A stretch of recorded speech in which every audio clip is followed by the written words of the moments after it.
Welcome to the second episode of my podcast, Airtime with Agnes Kru Yoga, a podcast to inspire yoga if you're a practitioner, a podcast to inspire your teaching if you are a yoga teacher. I am Agnes Kru, and I don't want to talk today at all about me. And if you want to know about me, you can go to my website or social media and just read up a little bit, as this podcast is really about my guests. And I am more than delighted to welcome today's guest, London-based yogi and yoga teacher, Stewart Gilchrist. So the words authentic and rebel are tossed around a lot nowadays, and he's definitely the real thing. So alongside his deep devotion and knowledge about yoga, he is a fiery activist on several issues and shares his punky political Hindu philosophy in his own school, East London School of Yoga. So let's not lose time with me talking. Let's welcome confetti, confetti and fireworks, Stewart. Welcome. Hi, how are you? Hi. I was so flattered when you said yes to have a chat with me. No problem. So thank you for coming. Thank you for taking your time. Yep. And I asked you, as I thought, like, we have so much in common. What I really appreciate actually in my life, and this is yoga, this is punk, and we're both parents as well. Yep. So I hope that we'll find time to talk about everything a little bit. I remember when I took my first class with you, it's maybe 5 or 6 years ago. I didn't know at all who you are. And I was in London, and just a friend said, I wanted to go to class, and a friend said, let's go to him, without commenting anything. I went with my boyfriend, and I remember like 45 minutes later, I sent him embarrassed to the bathroom and said, like, don't come back before the class finishes, as he was just dripping in sweat. He had like a lake around his neck, really a lake around his neck. And I've never seen him so sweating. And he does triathlons, he did Ironman and everything. So it was definitely an intense class physically, but I so appreciated also that you share so much of really the philosophy of yoga, and you seem to know all scriptures by heart. And I feel also that you expect you expect a kind of devotion or openness from your practitioners to this philosophy. And I have to say that even years later, we were on a wedding, like 4 years later, and we were talking about this class, and the people were saying, you're talking about one yoga class 4 years later. That's impressive. So yeah, this for you didn't know that story. And so I think also for yoga teachers today, listening and watching us, it's we can be so inspiring, right? It's possible to create memory with yoga classes. Yep. So I don't want to talk anymore, Stewart. Please present yourself, introduce yourself, and maybe you want to say something about your... Huh? You don't want me to introduce myself. It might take up the whole hour if I introduce myself. I'm a 60-year-old Scottish yoga teacher living in London who's actually reached the stage in his life where I actually get quite embarrassed labeling myself as a yoga teacher activist now, because there's so many people pretending to be yoga teachers. I was quite flattered you say that I knew a lot of texts. I'm a real beginner. I'm just learning. My knowledge of Sanskrit is quite minimal, and my studies are, even though they're into more than a score years, I'm still a beginner compared to some of the people I've met and studied with. So I'm still a student. I'm still a sadhaka. I'm still a spiritual adherent, and I'm trying to learn every day. As we mentioned, it's good to keep studying. It's good to keep svadhyaya, this concept of self-learning, going in your life as you get older. And I get a bit flattered and a bit embarrassed by people saying that it's quite, what you're teaching is quite authentic. I think it's quite radical. I think it's quite radical, and I've taken some aspects of yoga and the authentic aspects, and I've tried to transcend them into a modern day environment, so that they mean things to people in 2021, and they're not steeped in academia and tradition and bigoted religion, which, as you mentioned, Hinduism, a lot of Hinduism in the modern world is quite fundamental and quite bigoted in many ways. So I try to transcend it and take the yoga into a more radical perspective, but try to maintain the tradition as well. That's what I try to do. This can be authentic, no? If you're radical, that's being authentic. If you teach of course it is. Yeah. The Buddha would have never developed Buddhism without the authenticity of Brahmanism. So it's the same for everything that becomes new in this world. Freud would have never developed psychoanalysis without the people that came before Freud. So I'm honoured by the people who came before me, but in a typical punk fashion and in a typical radical fashion, I like to create something that stands on its own in an epoch of its own.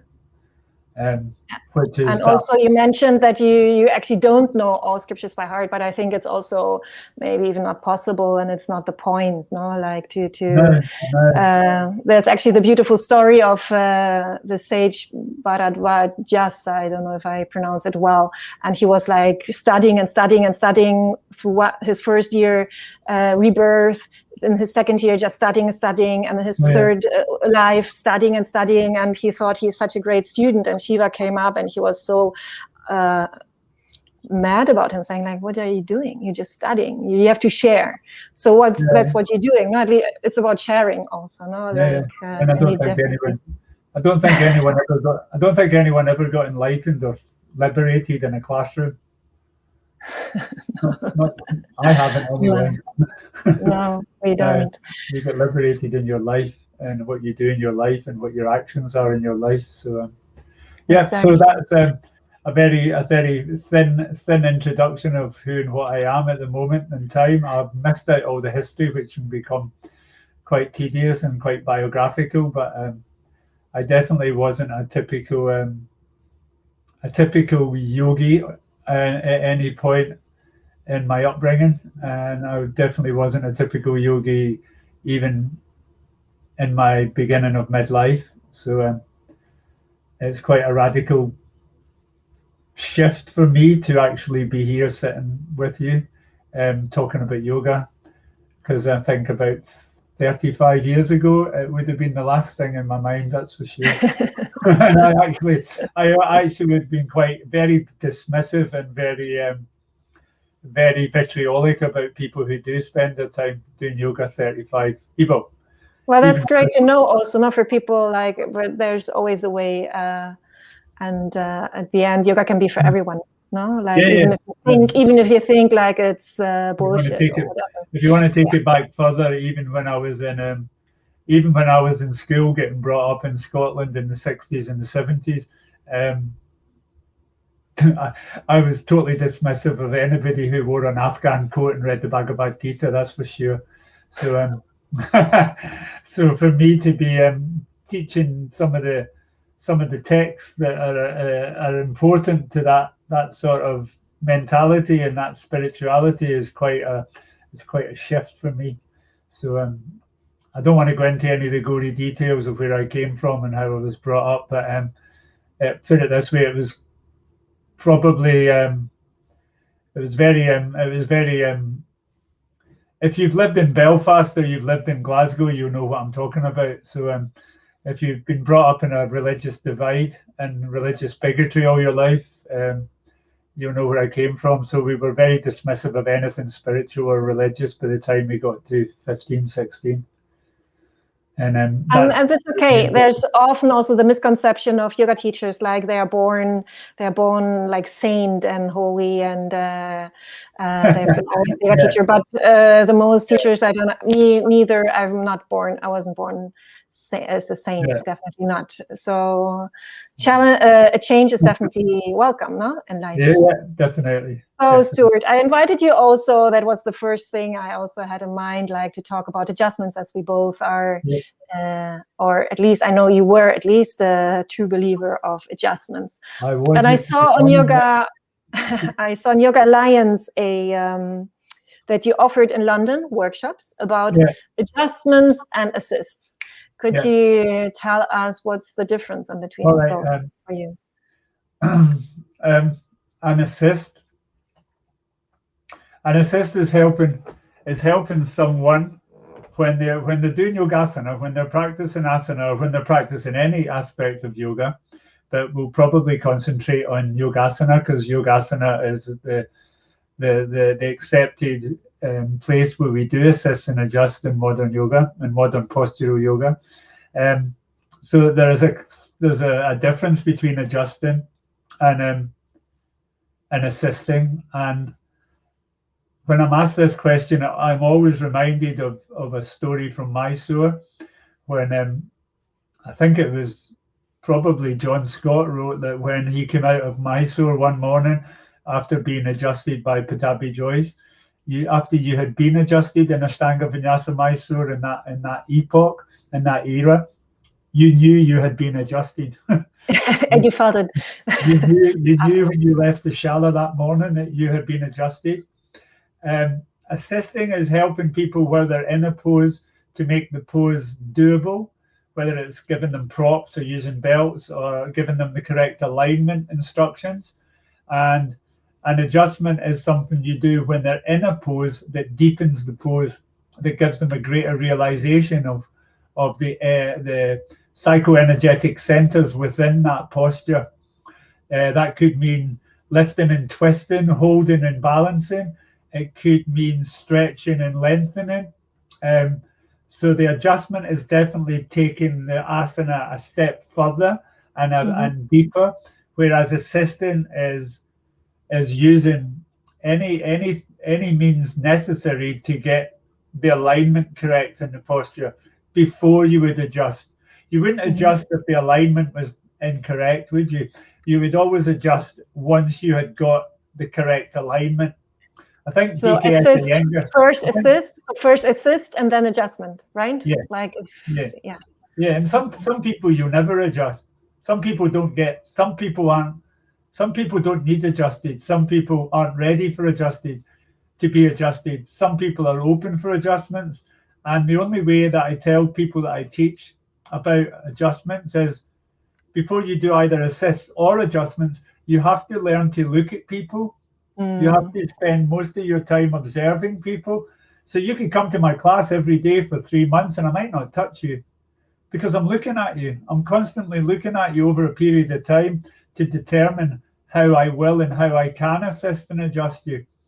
And the precursor is usually assisting, as I said, to determine the correct alignment, because in Hatha Yoga, according to the most prolific and most learned Hatha Yoga teacher and Yogasana teacher is B.K.S. Iyengar. No one knew anything about asanas more than B.K.S. Iyengar did. And Iyengar, he worked in his laboratory all his life on his body and other people's bodies. And he always said, alignment equals enlightenment. Alignment equals enlightenment.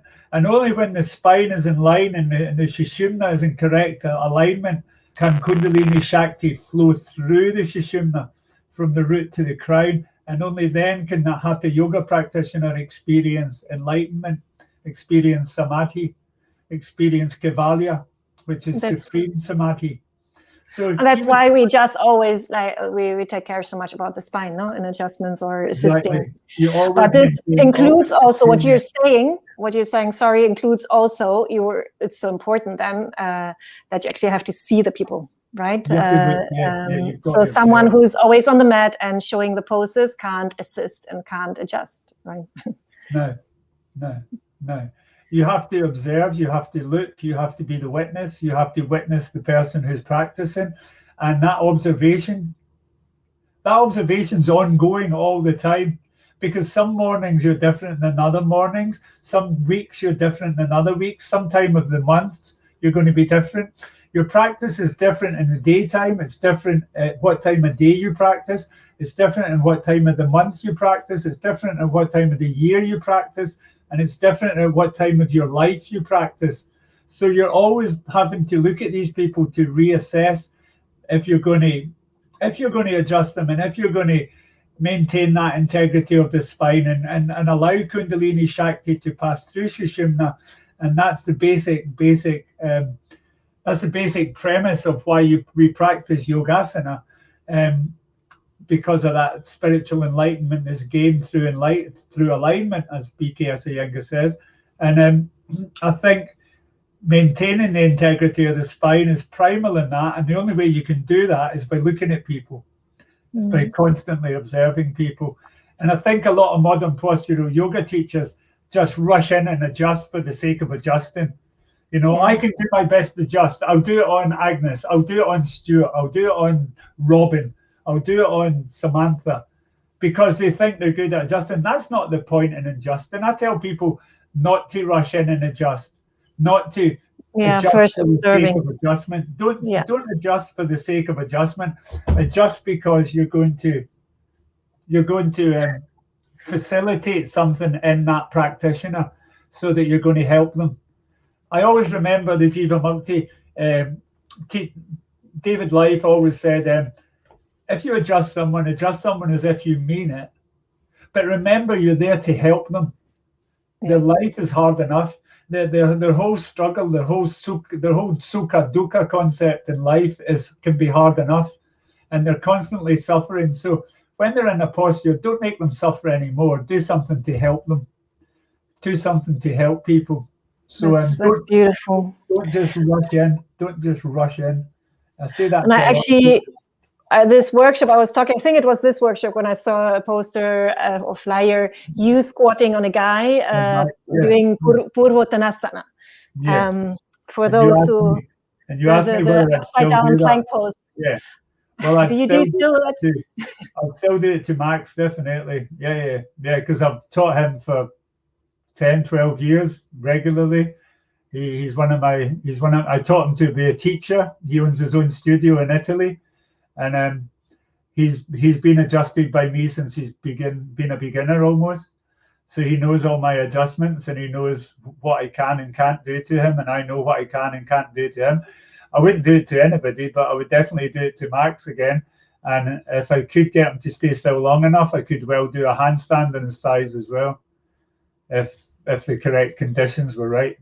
So again, adjustments is about knowing your students, right? And to create a relationship. Create a relationship with your student. Yeah. And it's an intimate relationship. And as obvious, you're probably going to ask, in what concept can we look at the sexual aspect of it all? It should all be asexual. It should all be intimate without sexuality, and it should be beyond gender and sex. And culture, you live in one of the most diverse cities in the world. Does that influence your assists and adjustments depending on who's... Depending on who I'm adjusting. We've developed a system of consent.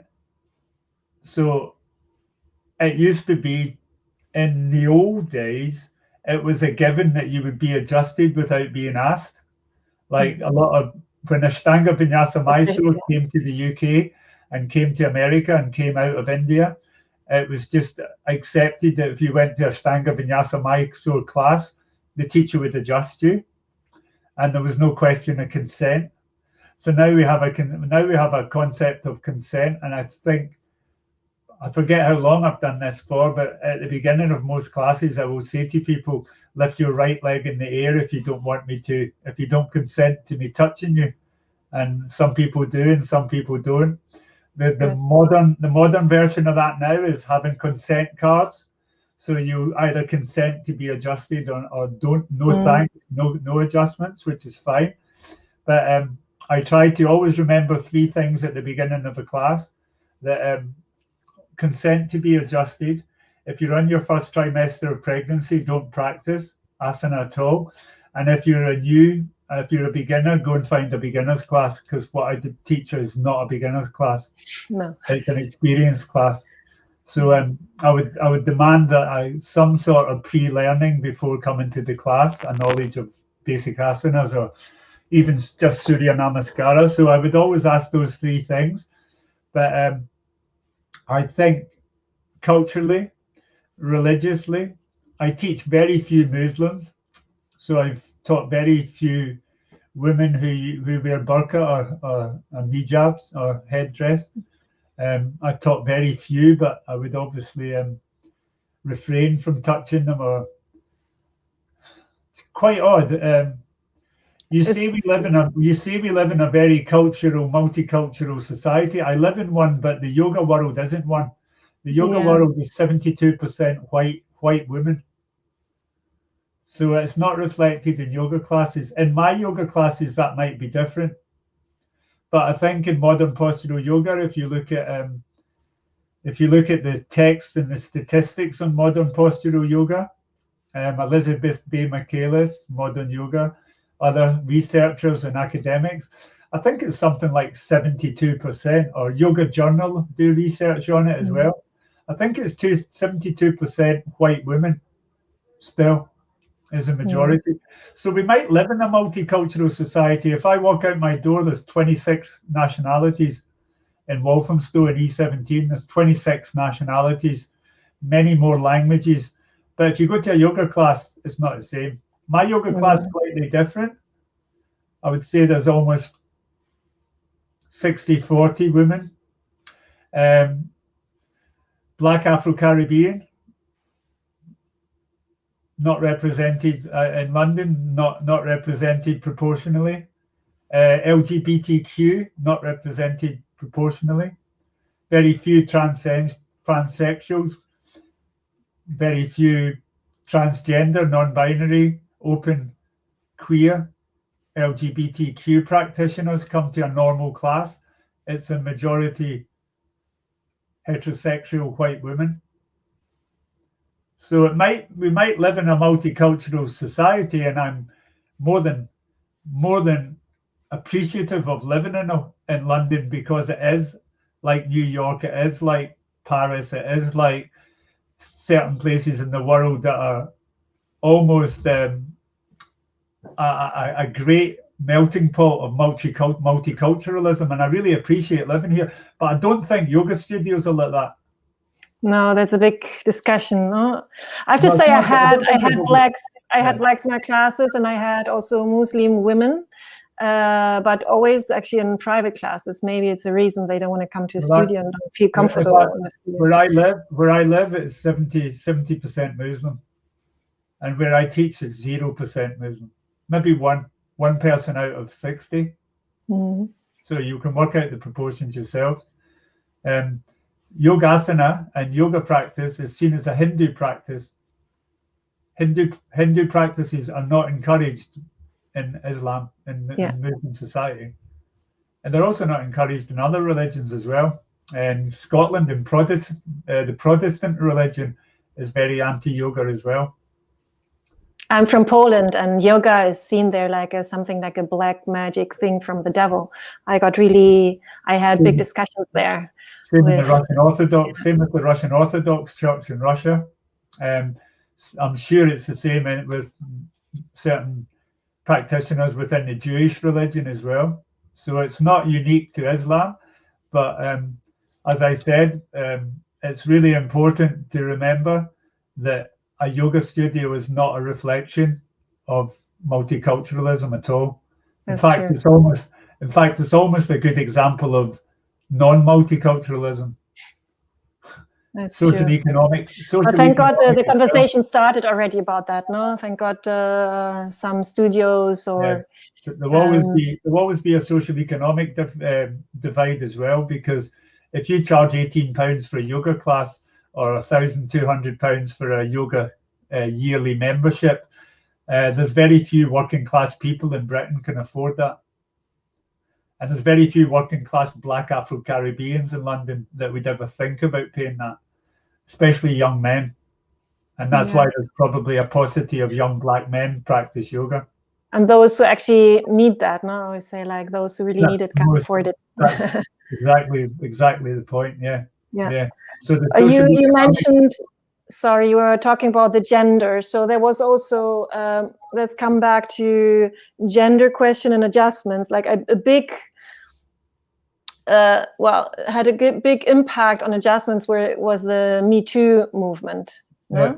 Since then, and the whole, like there were quite big names in yoga being called as sexual predators suddenly. And how do you see that? What are your thoughts on that? Do you know why I laughed? Do you know why I find it funny? And I find it quite amusing because it just reminds me of things that we told people years and years and years ago about certain gender issues and certain. I can make an analogy here to the environment. In 1982, we did environmental protests about global warming. In 1982. Everywhere, yeah. Yeah. The biggest sexual predator in modern times in England was a guy called Jimmy Savile. Jimmy Savile was a children's entertainer who they found out once he had died that he had been abusing children all his life. This was quite common knowledge in England. Jeffrey Epstein was the originator of Me Too. Me Too occurred because of Jeffrey Epstein. Yeah, everybody in the entertainment business knew what Jeffrey Epstein was doing for years and years before. Directors, producers, actors, casting directors, studio owners, they all knew how much of a sexual predator he was. And it wasn't until 2018, 2019 that it came into the public domain. But it had been in the public domain for years. And lots of people knew about Patabi Joyce. His grandson knew about him. All the advanced Ashtangis knew about his sexual predatoriness. But it never came out until after the Me Too. And you can go through a whole list of holy madness in the yoga world. Yeah, there's a book called Holy Madness by Jörg Feuerstein, and he wrote Holy Madness 30 years ago, and he talks about it. And now you have from Sai Baba to Kashtav Desi Shikar, John Friend, people within all modern yoga schools in India, in the Bihar School of Yoga, following the Australian Royal Commission report on the Bihar School of Yoga. There was sexual abuse there as well. So it's not something new. It's not something that just came out of Me Too. Everybody knew, everybody, in inverted commas, lots of people within that milieu, within that environment, knew about it before and didn't do anything about it. And that's one of the reasons why I wasn't interested in continuing with Ashtanga after 10 years, because I wasn't interested in being part of a cult, and I was made privy to the thoughts and impressions of certain women on my first visit to Mysore. That was 23 years ago. So it took quite a while for it to be acknowledged by that community. And that's the same with all sexual predators within yoga. I think Matthew Remsky's catalogued quite a lot of the modern instances of sexual predatoriness within the yoga community, but I'm sure there's a lot more. And it's not in the modern world, it's not just male on female, it's female on female as well, and male on male. No, of course. It's not binary, it's non-binary. Yeah. And I think, me personally, I think I was aware of that a long time ago, and I wasn't surprised by Me Too. And I think the way that I adjust and I assist and I teach my teachers to adjust and assist are totally respectful of people's sexuality. Mm-hmm. Cool. So we can hear already also in your answers that you're quite political, and you say like yoga and politics go along, or why? Can you? Everybody's quite political, not just me, and I can use a quote from Arundhati Roy, the Indian author. She said she gets quite upset when people call her a writer and an activist. We're all activists. Everybody is an activist. It's not a separate thing that you are. It's I don't have a label. I don't label myself a yoga teacher. I don't label myself an activist. And I don't label what I do political, because everything you do in life is political. Everything. When you woke up this morning, what was the first thing you did? You brushed your teeth and wiped your bottom, didn't you? Where did the toothbrush come from that you wiped your teeth with? Where did the chemicals in the toothpaste come from? Were they ethically produced? Were they produced with your health in mind, or were they produced for profit? Where did the toilet paper come from and the water that flushed the toilet?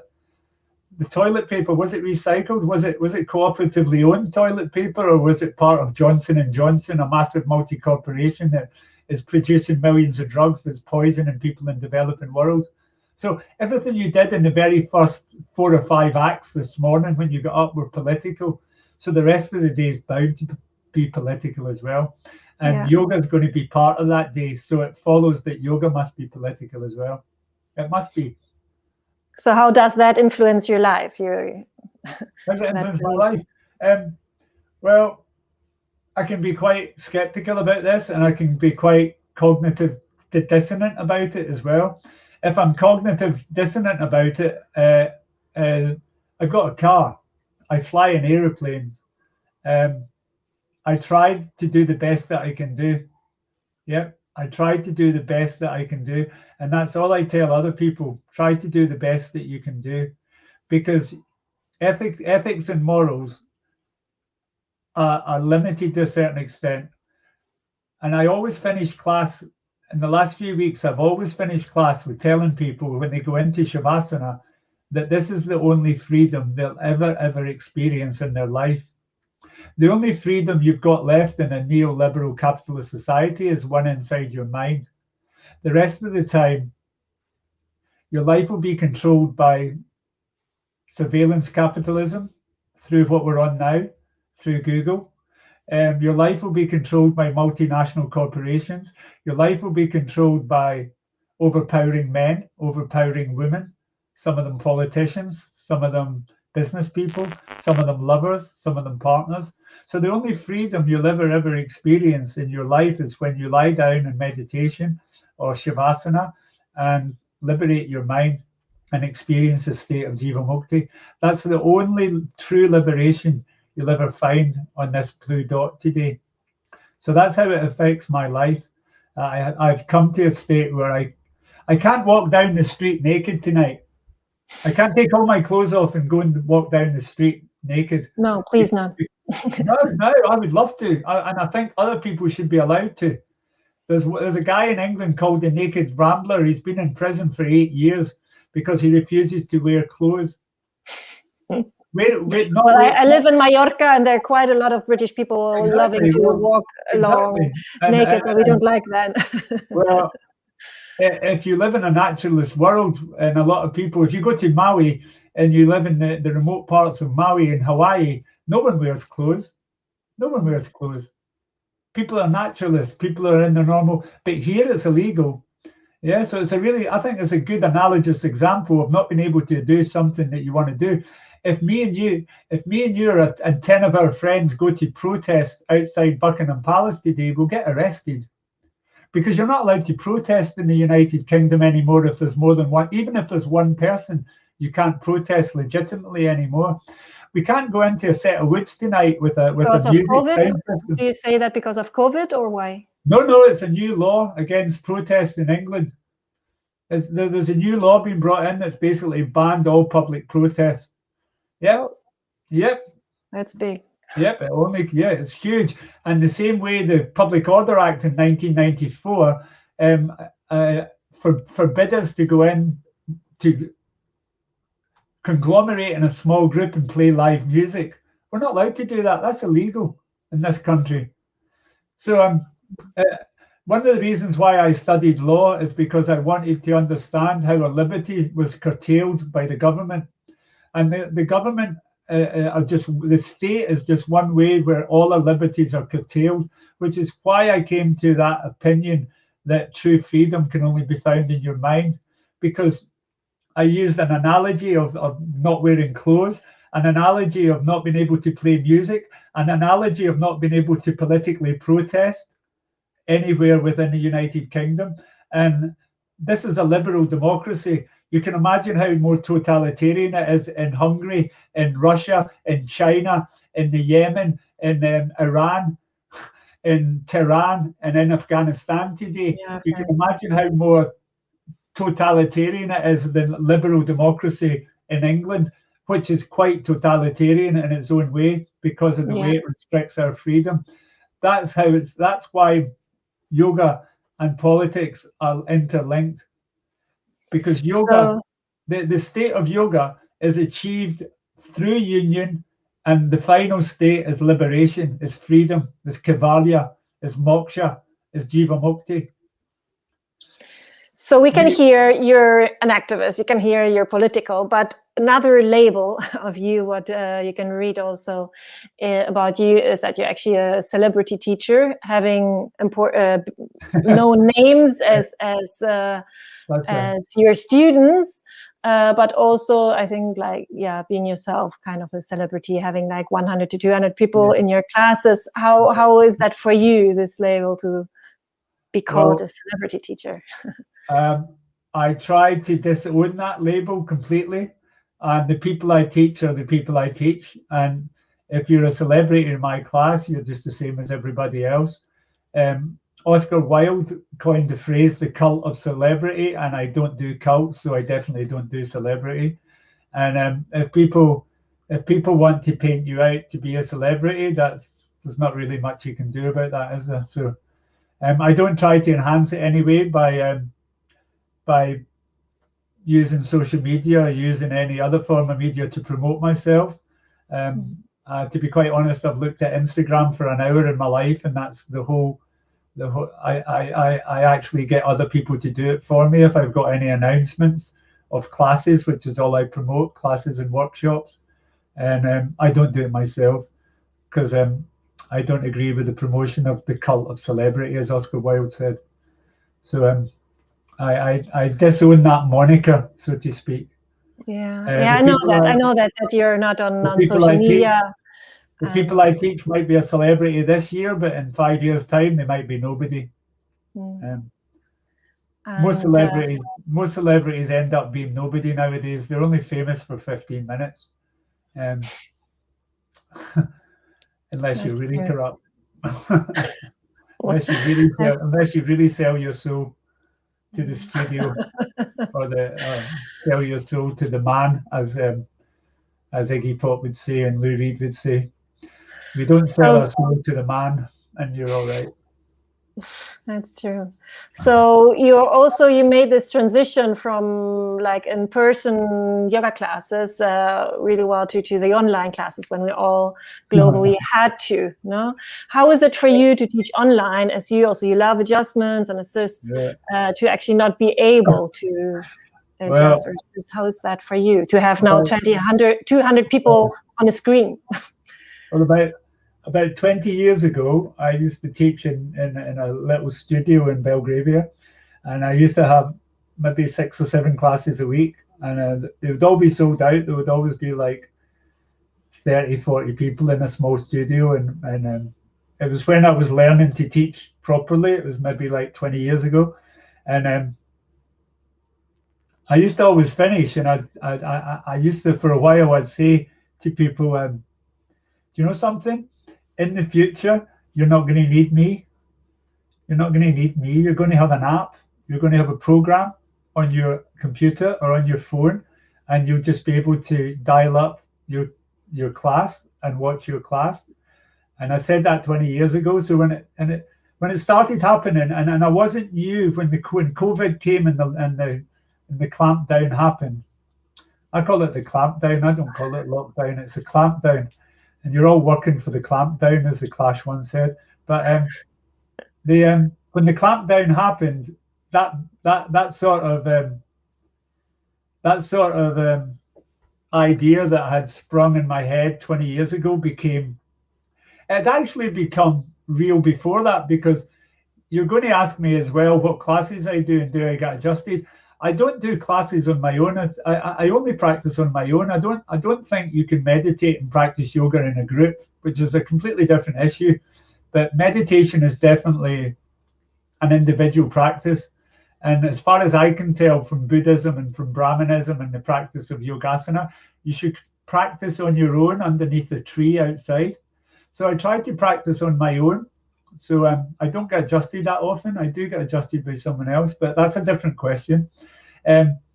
Going back to online, so I saw it becoming true before the clampdown, because I actually used to go online and do some classes before clampdown with some of my friends in America. So I would tune in. You took their classes. You took their classes. Yeah. You know, not so much. I wouldn't practice hard in their classes, but my teacher always taught me to go to classes to learn and then practice what you learn on your own. And that's what I try to teach people as well. Come to a class and learn something, then go away and practice it. That's what practice means, doesn't it? You don't go to a studio to practice. You go to a studio to learn, and then you should go off on your own and learn and practice what you've learned. So I had been doing that for a while. So when online stuff came, it was a sort of, my prophecy came true in one way. People were just tuning into on-demand classes and streamed online classes, and I'm a bit comme ci comme ça about online. I can see the benefit, because if you live in California or you live in Australia or you live in Berlin, you can come to my class and I can see you, which was great for me. You know, there was people from all over the world coming in and saying, "Oh, this is the only way we can see you." I could have put on-demand classes, or I could have streamed classes before. But as you say, have you ever been to see a comedian? And when you go to see the comedian, it's an energy that's in the room with the comedian, because the comedian plays to the audience. So the comedian says a joke, and Agnes might shout out something, and then the comedian will pick up on it and talk to you directly. Comedians do it all the time. They go, so what's your name? Oh, Agnes. Where are you from, Agnes? Those are lovely earrings. And then he'll make a joke about it. Teaching yoga is the exact same. You can only have that intimacy when you're doing something live. Have you ever noticed that comedy doesn't work too well on Zoom? It's a different type of comedy. And you know what? Teaching yoga doesn't work the same on Zoom as when you're in a class. Why? Because everyone has an energy field. Everybody has an aura. Everybody has a personality which is projected beyond their physical self. And when you're in a room with someone, it's projected much easier, especially with the intimacy of adjustments and assists, than it ever could be on Zoom. No, I feel the same. I was very happy when here in Spain we were allowed again to have in-person classes, and I canceled right away my online classes because I was quite exhausted by teaching on a screen. It's still an amazing tool, like you say, like to connect, and sometimes it's just not possible for someone to come to your classes because they're further away or whatever reason. So it's nice to have it additionally, but it doesn't substitute. You're quite lucky that you could just go straight into the studio, because I do very few public classes now. I think I only do like 5 or 6 public classes a week where I teach general public, where I teach people who come to class. And when I come to the class, and what's expected of me and all modern yoga teachers now is that yesterday I taught 48 people in the class and 38 people on a screen at the same time. Now that's a new skill set. That didn't exist. That didn't exist 18 months ago. It didn't exist 5 months ago. It existed for a short while before Christmas, but then after the second big clampdown in the UK, we only opened up on the 19th of May. And when we opened up, we were a limited amount of people in the studio. But now it's gone up to 48, and I can have as many people as they want me to have online. And so, for example, I'll have 48 people on a mat when I can adjust and assist. A camera on me with a projector on the wall with 30 or 40 people on the wall. And they seem to think that I can stand in the camera and demonstrate and do things. Whereas all the camera is showing the people at home is just a blank screen, it's just the studio, because I'm going to be adjusting people, haven't I? And I've got my assistants as well, and they're adjusting people too.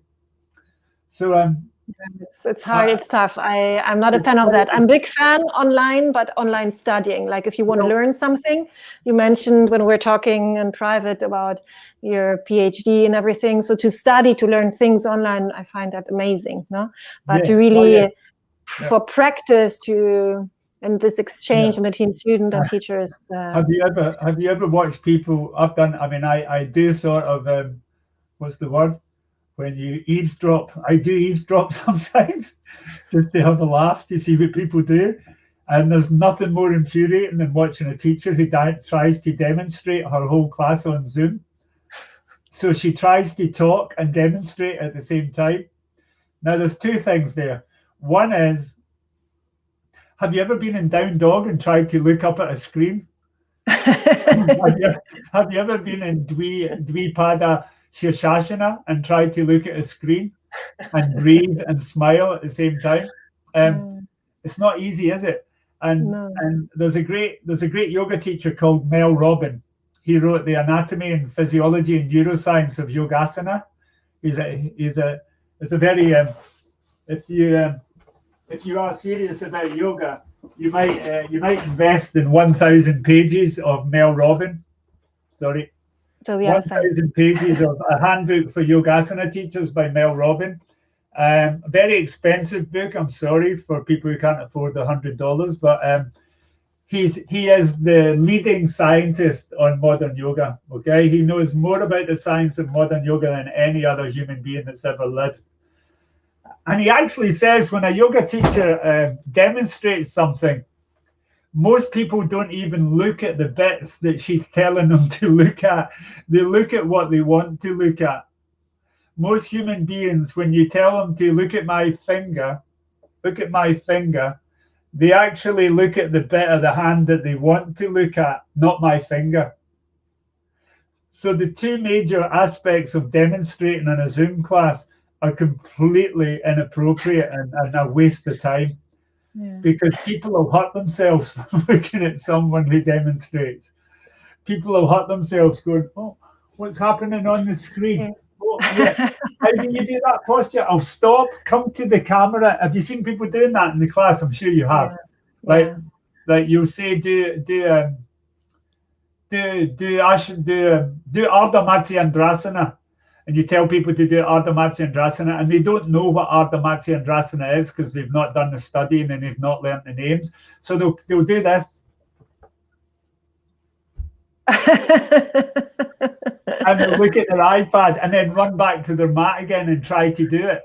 And as you know and I know, that completely defies the point of Vinyasa Krama. Yeah, and I'm a teacher. I never show, so this point of going to the camera and looking is like for me mostly pointless because I don't show. People do it all the time. So what I tell them to do is buy Light on Yoga by B.K.S. Iyengar and learn the names of the postures, and then you can go to a class in Polish, you can go to a class in Spanish, you can go to a class in French, in German, and as long as you know when the teacher says the Sanskrit name, which they should do if they're a good teacher, you'll know what to do. That's true. That's true. So talking about adjustments, I also taught workshops in person for teachers and about adjustments, and you can show the same thing to a group of people, but different things come out. What they do with that. What do you think is the biggest challenge for yoga teachers in adjusting? To be a good adjuster. To be a good adjuster, going back to where we started, observe, watch, look at people, get used to looking at bodies. I imagine how many bodies we've looked at in our lives. Imagine how many times you've sat and looked at how many people have you seen doing sun salutations. And once you become a good teacher, you can learn so much by watching people doing sun salutations that it almost it gives you a preconception of what you can adjust later on just by teaching yourself how to look at people. That is by far the most important aspect of being a good teacher, a good adjuster, assister, is learning to look and understanding the physics of the body, understanding where the tightness is, where the compression is, where the expansion is, where the openness is, where things are closed, and how you can assist that people to develop their practice just from looking. And I think that's easily number one. Number two would be make sure, as we talked about earlier, in this modern world, that you have the consent to do what you want to do to them, that they give you their consent, that they're open to you doing it. Some people use gel. I don't know if you use hot gel. I use gel. So maybe having use, like in Jiva Mukti, they use a hot cream. They use a hot gel, so it heats the body up. So for flexibly challenged people, that can be quite useful as well. But you have to observe people, then you have to get to know them before you get the consent to put it on their skin. And you have to be careful with that gel as well. It's very common in Jiva Mukti. It's very common in in a lot of Vinyasa Krama classes, because it helps with the general heat in the body and the flexibility of stiff people and people who aren't open in certain places. But primarily, going back to what you asked, observe, observe, observe.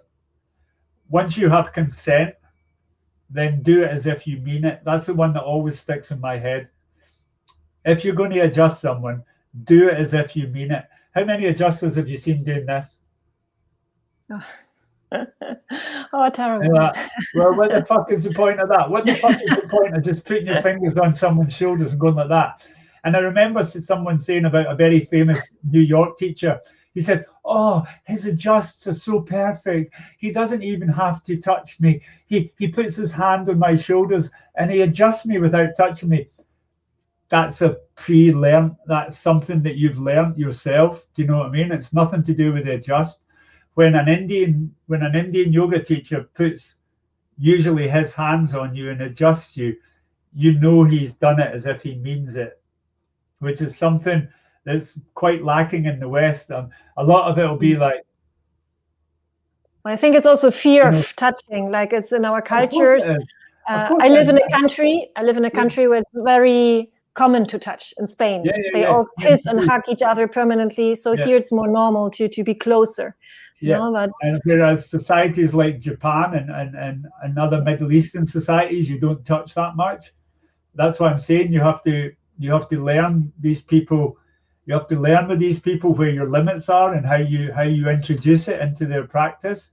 But David Life always said, from Jiva Mukti, always said, hey man, if you're going to adjust someone, do it as if you mean it. So do it as if you mean it. Don't do it half-heartedly. Don't do it like, oh, I'm going to hold back here. Open, adjust, inhale. On the inhale, you elevate. On the exhale, you rotate. You get it timed to the breath. Get it in time with the breath. Get it in sync with the breath. So you know that on a back bend, it's going to be the in breath that's taking them back. On a forward bend, it's the out breath that's taking them forward. You should know when to adjust on the in and out breath. That should be part of your training. But for that, they have to watch and actually see how students are breathing. A lot of teachers don't do that. Exactly. Watching the breath, watching how open that person is. It's basically teaching everything in an idiosyncratic way that it's a one-off all the time, until you get to know so many people. If you come to my class every 3 times a week for 5 years, I know everything that I can do to you. We've been through lots of stages of progression, and some people can come to my class and after half an hour, I know what I can do to them. Other people I don't touch for 3 months. Other people I've never touched. Some people I've never touched. I just leave them. And they're quite happy with that because I know their mentality, I know the way the mind works, and they don't really want to be touched. Or if they do, they want just a bit of reassurance now and then. The individual is is the important thing. You're dealing with an individual, and we're all different. We're all different. So I think that's the most important things.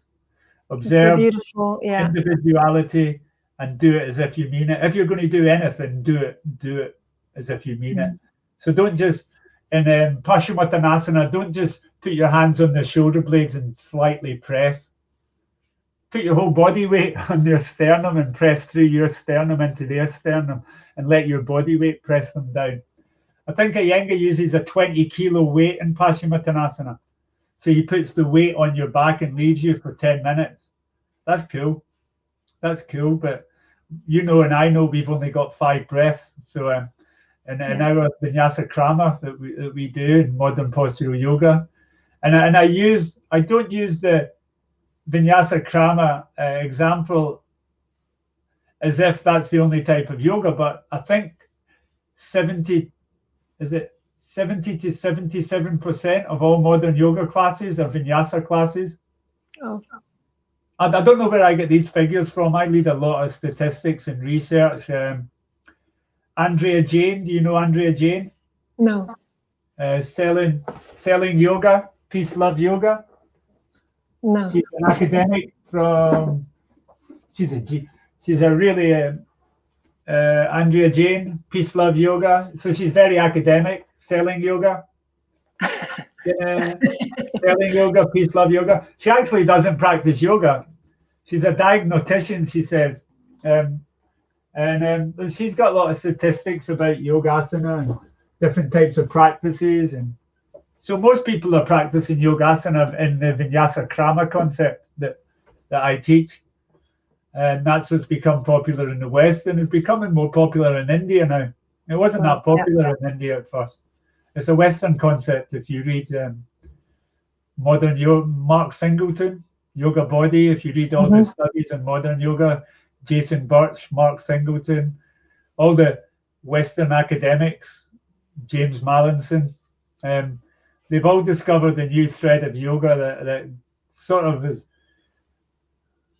in conflict with modern Hinduism. Which, if you get to one of your questions, how do I integrate Hinduism into my practice? I try not to, but yoga, along with Hinduism, is one of the. In Hinduism, yoga is one of the 6 philosophies of Hinduism. It's only a part of Hinduism. Yeah, there's another 5 major philosophies in Hinduism. Yoga is one of them. Yeah, and yoga, therefore, has been integrated through time into what really should be called Brahmanism. Hinduism was a concept that was developed by the British and by one evangelical Christian. It's in the 17th century. The word Hinduism comes from there. It's not got any great historical meaning, Hinduism. So we're talking about Brahmanism. And Brahmanism goes way back to pre-Vedic times in the Shamanic culture of North India. And so a lot of the stuff I study comes from that epoch, comes from the Vedas, the Upanishads, and the very early teachings of yoga, as in yoga, the philosophy, not Hinduism, the religion. And you seem to integrate this somehow with your political beliefs and because you can be a Hindu anarchist. Punky suspicion of authority, you combine that. Yeah. You can Hinduism is one of the few religions that encourages you, even if you're a non-believer. So you can be an atheist in Hindu, you can be an agnostic Hindu, you can be an anarchist Hindu, you can be a Christian Hindu, you can be a Muslim Hindu, you could be a Jewish Hindu. It doesn't negate anything. You can be a Buddhist Hindu, but the big problem is modern Hindu nationalism. The modern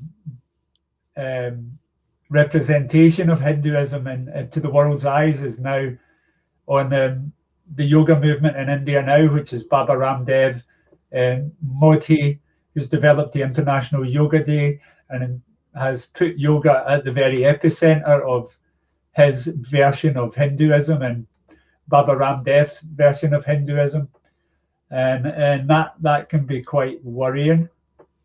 And I don't think a lot of traditional, authentic Hindus follow that path. even though they are the most popular, the BJP are the most popular electoral party in India at the moment.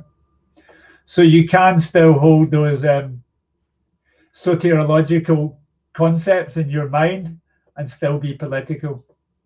But it wouldn't be Hinduism, it would be Shamanism, it would be Brahmanism, and that can be lots of concepts that concern the other 5 aspects of Hindu philosophy and Buddhism and Jainism and the other shamanic cultures from North India.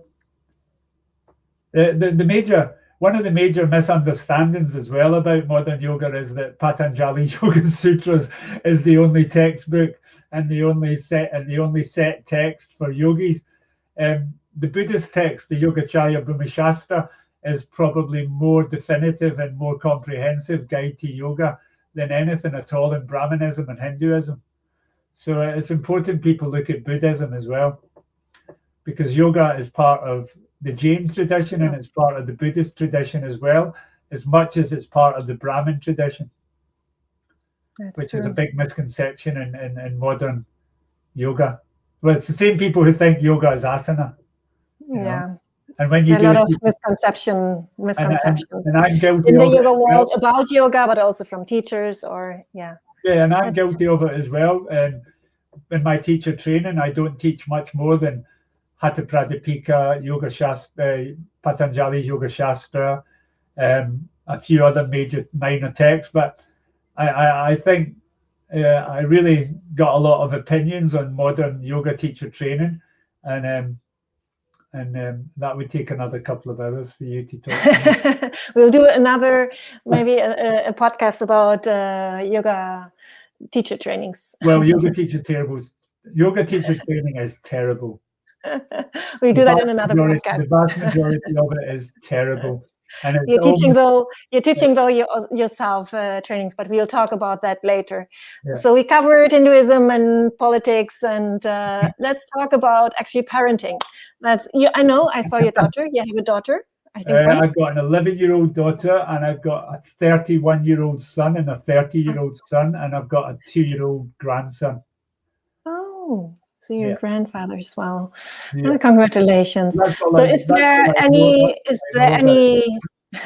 tip, yogic tip about parenting? Don't be dogmatic. Don't try and force yoga or any of your own beliefs on your children.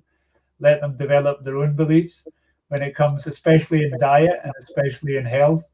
Don't try and force and don't try and get them to do yogas. One of the most annoying and upsetting things was watching people in Goa when they came on holiday and sending their kids to a yoga class at the age of 7, 9, 10, and watching teachers teaching them to breathe and to do vinyasa Mysore.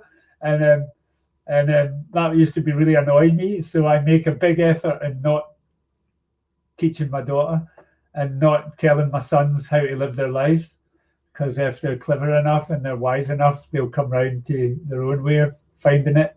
And you mustn't ever put pressure on children, especially things like vegetarianism, veganism, ethical living, animal rights, yoga practice, aspects of yoga philosophy.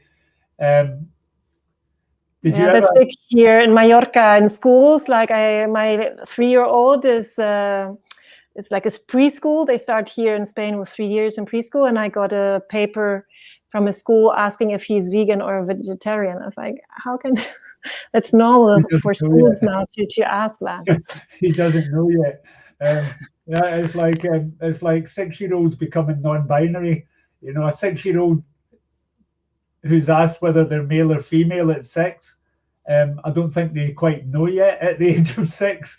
So to be non-binary or vegan at the age of 6 is definitely the wishes and demands of the parents and not the kid and not the child. So I think we live in a very controlling culture where parents try to control their children and have the children in the image of themselves. So I think we have to be really careful. That's very, very harmful to kids. Can you remember being brought up And by the time you got to 13, 14, you just didn't do anything that your mum and dad wanted you to do. Oh yeah, I was good in that. Exactly. So the more you tell them to be non-binary, and the more you tell them to be vegan, and the more they tell them to practice yoga.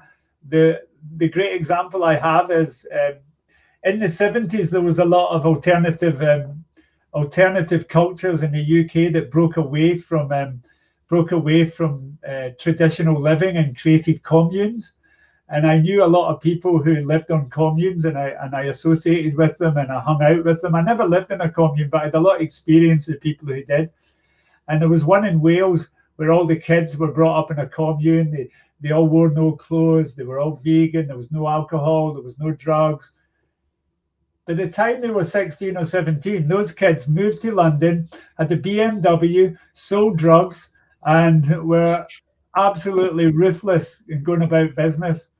And I thought, wow, I knew you when you were a 10-year-old naked vegan walking about the countryside. You know what I mean? And that inspired me never to dictate to my kids what to do. Let your kids develop and give them time to develop themselves. And if you have to use your authority, use it responsibly for their best benefit, so they don't harm themselves. That's about the best advice I could give anybody. Just try and stick to the principles of yoga to yourself, but don't try and impose them on children. Yeah, because they'll rebel against it. They will. I used to teach this ages ago. I used to teach yoga to children age 4, 5, and 6, and I stopped it. I didn't want that to tell them what to do. It's terrible. I so didn't enjoy that. Me too. You just let them play. Let them just jump about and twist and stretch, and not regimented. Sit down. It's not like the Russian Chinese gymnast syndrome of teaching these kids to be perfect by the time they're 7 and 8. Just let them play. Yeah. It was a great. Let them be children. No? Yeah, it was a great British athlete who was one of the few women to actually win a gold medal in different sports, and she had been brought up ever since she had been 7 to be a swimmer. Yeah, and she said she would never. Then she became a rower. She won a gold medal being a rower. Then she became a cyclist, and she won a gold medal being a cyclist. And she says the greatest thing I ever learned about sports training and training your children is don't ever try and make them do something, because if you try and make them be a swimmer, by the time they're 9, 10, they never want to swim again in their life. And if you train them to be a gymnast, by the time they get to 14, 15, lots of them will say, I'm never going to win a gold medal and I'm never going to do gymnastics again. I did that. I did the exact same thing. I did sport all the way to 14, 15, realized I wasn't quite as good as my friends and some of my peers who went on to become world famous. So I gave in and started taking drugs. It was easier. It was much easier. It was the preparation. It was the preparation for the spiritual. You never had to get up and train in the morning. You never had to do 6 hours training or work a day. Do you know what I mean? It was easy because all your mates were just going out and taking drugs and listening to music and having a good time. And that's easier. And that's what happens if you indoctrinate and you force your kids to do something. Yeah. They either do it and they are totally shuttered minds, and they'll end up with mental health issues as they get older and they're more successful, or they just get so sick of it they don't want to do it again. That's true. And it's the same with food. Don't eat McDonald's, don't eat Kentucky, don't eat. Yep. If someone's telling you not to do that all the time, you're going to be like, I wonder what McDonald's tastes like.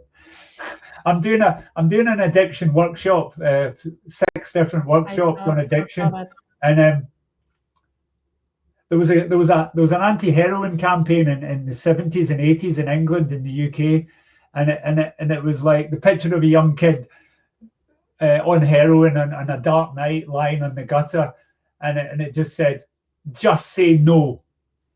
Heroin, just say no. Do you know that advert encouraged more young people to take heroin than anything else ever did? because here was the government and the state and the TV channels. There was only 3 TV channels at that time in the UK, and every channel would show this advert from the government, and it said, "Just say no." So everybody said yes. yeah, exactly. So everybody thought, well, I wonder what that's like. So I've got the T-shirt next door, which I'll proudly wear in my addiction workshop. It was from a schoolboy character in a very famous soap opera in the UK, and the character gets addicted when he's 14 to heroin, and he just says, "Just say no." and I think that's the same with food, like, just say vegan. Oh, well, I wonder what steak tastes like. You know, Gandhi famously used to eat steak, you know. Gandhi was very famous for being a behind the bike shed at school steak eater, because he had been brought up so religiously to be a vegetarian. Yeah. So he obviously thought when he was 13, 14, I wonder what steak's like. I think if you live as an example, but allow them to be free, that's the best you can do. Exactly. Right? They'll come to you at a certain period in time and go, "Why come you don't eat cheese? Why come you don't smoke cigarettes? Why come you don't drink alcohol?" They'll ask you why. And you notice that happens with your friends as well. Like people who used to be like quite questionable about your lifestyle. They'll be like, "Why are you a raw food vegan? Why do you get up every morning and do 2 hours of yoga before everyone else gets up?" And then they're really questionable about it. Then a few years later, they'll phone up and go, "I really want to become a vegan, and I really want to do yoga. Could you recommend a good teacher or a good place I could go?" And they're usually the same people who were who questioned it and thought it was very dubious before, and they actually come round. Well, children are the exact same. Children are the same. My children did it. My 2 big boys did it. Like after a lifetime of drink and drugs and going through all their adolescence, they said, "Well, could you teach me some yoga?" Why don't how do you make good salads? Do you know what I mean? What sort of food should I eat? I think I've got irritable bowel syndrome, Dad. What will I do? You know? I was like, "Well, don't eat this and don't eat that anymore," and the diet changes, because eventually they'll find out. The same way me and you found out. Yeah. And we started inquiring about different health regimes and different yoga practices, the same way they will as well. Yeah. But you must never force them. You know, never. So, Stewart, I know also about you that you're a very keen cyclist. And do you know that Mallorca is the cycling paradise? Yeah, they all go to train there. All the famous cyclists have got a house there, and the roads are meant to be the best roads. And are there any plans to visit us here in Mallorca? Yeah. I've said to David as well that I'll come at some point and bring my bicycle or hire a bicycle when I get there. But some of my friends go and they just take their bikes and just cycle the whole time. So as soon as all this travel stuff's out the way, I've got quite a lot of catching up to do. So definitely, and I'm looking forward to the hills and the roads. But all my favourite cyclists train. I've either trained there or I've had houses there, and so definitely. I follow the cycling quite avidly. Okay. I follow La Vuelta at the moment. I'm following La Vuelta. So and I follow all the major, not just the big ones, not just Giro d'Italia and Tour de France, but I follow all the little ones as well. Normal cycling, all the tours, all the Grand Tour, not just the Grand Tour, but all the racing. I'm not very good. I'm not that good. No, it's about enjoying. I mean, here's a lot of beautiful landscapes and good coffee in between. I usually do about 3 or 4 hours a day in London every day, apart from maybe 1 or 2 days a week, and then I'll go for a ride on my day off. I'll go for a ride later. But I used to be all right. I used to do like time trials and big long rides, but I don't do it anymore. I always get into trouble off people because it's so dangerous here. But I've cycled in London since 1984, 85. I've had so many accidents. I just get used to it. Here it's safe if you compare with other countries. I've cycled in Ibiza. I've cycled in Ibiza and I've cycled in a few Difficult other there. places that are Yes, relatively yeah. safe compared to here. But London's probably the most dangerous city, apart from New York, that I've cycled in. But I just love it. So that's where like you've got lovely nature there. A lot of people ask me about this. How can you live in London where there's there's not much nature? I mean, I live in 20 acres of woods, so I can go out the back and be in the woods for hours on end, but on my mountain bike. But when I'm cycling about London, that's my nature. Concrete. Mm-hmm. Yeah, the concrete and the pavement and the roads and the traffic lights and I know that I used to live also in a big city always. I was always a big city girl, so this for a long time until it changed. It changed somehow. To me, that's my nature. When people say Yeah. like, "Where's your nature?" and I was like, "Well, there's loads of trees in the road and there's plants in the garden and but like concrete can be nature as well. Do you know what I mean?" So hopefully that helps. Yeah. So Stewart, is there one sentence you could share with yoga teachers? What you would like to, as an advice or like as an inspiration? Well, there's one from hip hop that I always from my old hip hop memories that I always use, but it's to do with climate change, and it's to do with there's nothing more important than your breath. There's nothing more important than your breath, but the next most important thing is the planet, is the climate, and people aren't doing enough as yoga teachers to be environmentally aware. You must stop the extinction. The extinction's it's very, very time limited. And in my opinion, you've got 7 years to save this planet. And if you don't save this planet within 7 years, it's going to be a hell for our children and our grandchildren. And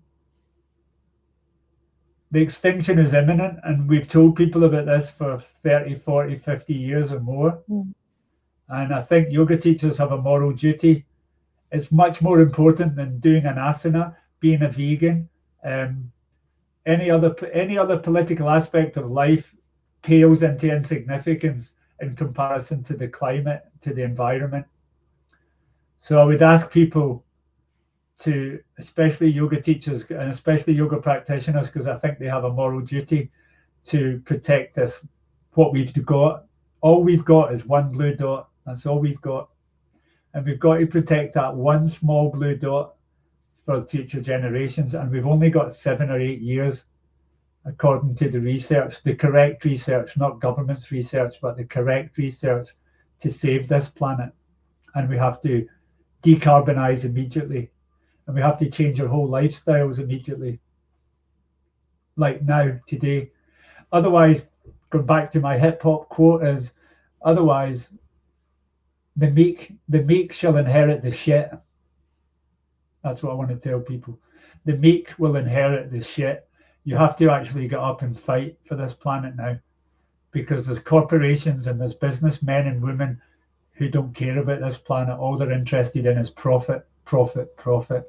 And if we're meek and we allow them to do what they want, we'll inherit the shit. So the meek will inherit the shit. And it's time that we don't inherit shit. And our kids shouldn't inherit shit. And that means standing up and fighting. So for you, that's actually like stand up and do something, no? Non-violent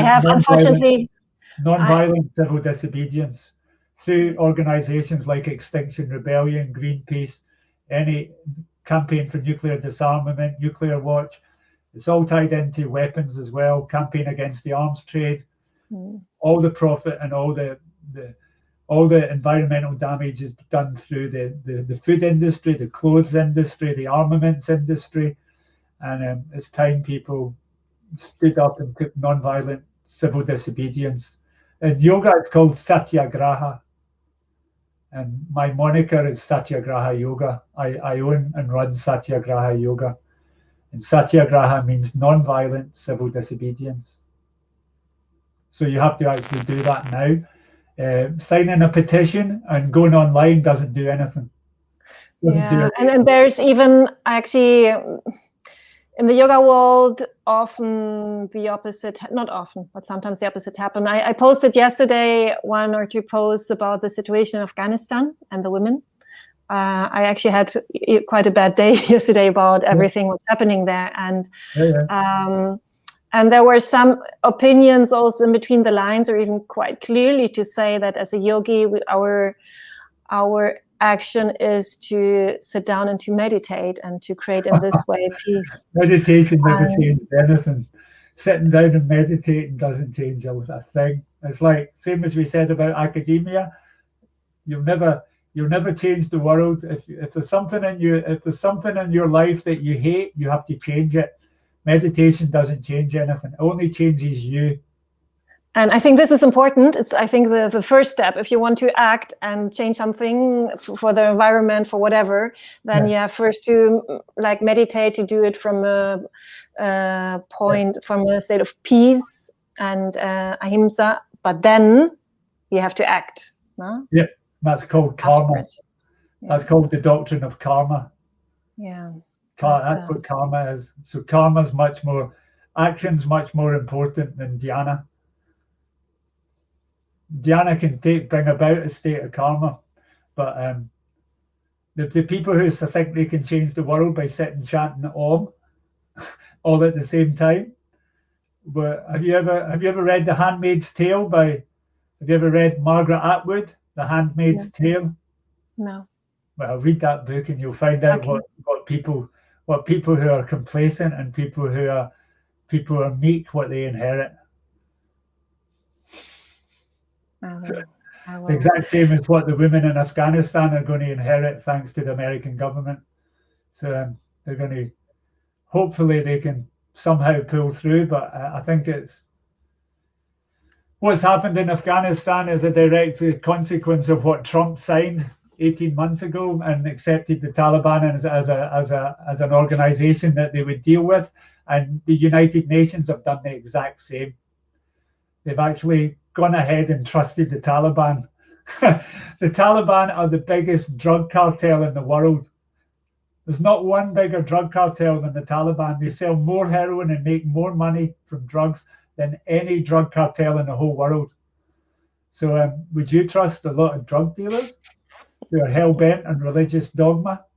So, hopefully the women can survive, but from what I heard in the last 3-4 days, I think a lot of the women are now in hiding, especially the educators, the teachers, the university professors, the teachers. Their houses have been attacked already, and they've been identified with pink paint spray on their house for the Taliban to come back and get them. If you listen to the World Service, you get a really in-depth idea of what's really going on. And not the BBC, not sort of normal news channels, but if you listen to the World Service, which is BBC, but is direct from Afghanistan, you'll find out that they're already destroying the passports of women to stop them leaving the country. They're already identifying them.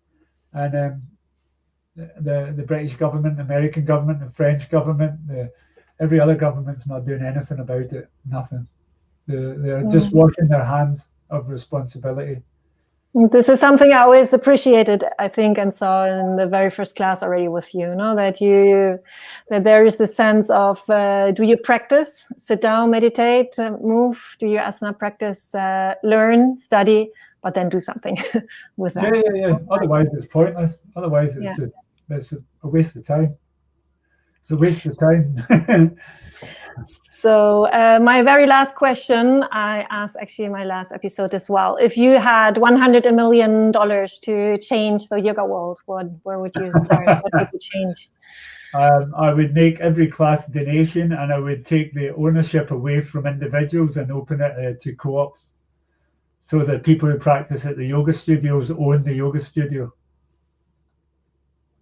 And make it a system of mutual aid and cooperativism, so that there would be no owners and there'd be no bosses and there would be no corporations or franchises or There would be no individuals owned studios. They would be owned by the people who practice in the studios. That's beautiful. I love that. Thank you so much, Stewart, for your time. Giving me a platform to talk. It's appreciated. And yes, actually, I forgot. Sorry to ask you actually about your plans. What you're up to. I think you mentioned you have a teacher training coming up this year. 500-hour teacher training in London, 12 weekends, starting in November. I'm really terrible at advertising, so you probably won't find anything about it. I can show here the website. Probably the worst website in the world. Probably out of date. A little bit. Probably out of date, not updated. There is a Facebook East London School of Yoga, which is probably a bit more up to date that one of my teachers does, one of my friends. And November, and then I do my workshops and my classes in London and online. And that's just basically what I do. We have a Extinction Rebellion Monday the 26th. We have a day of action. If you go online, you will also find some links to some of the ones I support. Are the most important ones are Campaign Against the Arms Trade. That's a really important organization that I try to support. So everybody needs their support, and you'll find all these few organizations at East London School of Yoga. Cool. But as I said, I'm not great at self-promotion. No, I believe the best self-promotion is by being good at what you do. Oh, that's beautiful. Yeah, that's the best marketing you. Yeah, just be good at what you do and make sure you give your best. Yeah. Okay. Thank you so much, Stewart. I think it's a beautiful. Yeah, I will. Is he there? Is he there? He is. Yes. All right. Well, hopefully he's convalescing well, and I'll send him an email. Fantastic. Thank you so much. And also thank you so much to everyone watching. And I think it's a great bottom line of today's episode to do the practice, meditate, do your asana practice, read, study, devote, and do something with that. No, it's there's a step afterwards. Yeah. Exactly. Thank you so much. Thank you. Adios. Adios.